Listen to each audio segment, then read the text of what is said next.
Today I'm going to be showing you how to make these paprika and spinach pancakes with a paprika fried egg.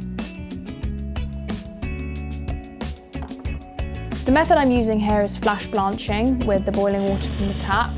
It's going to really quickly set the colour of the spinach without overcooking it and taking out too many nutrients.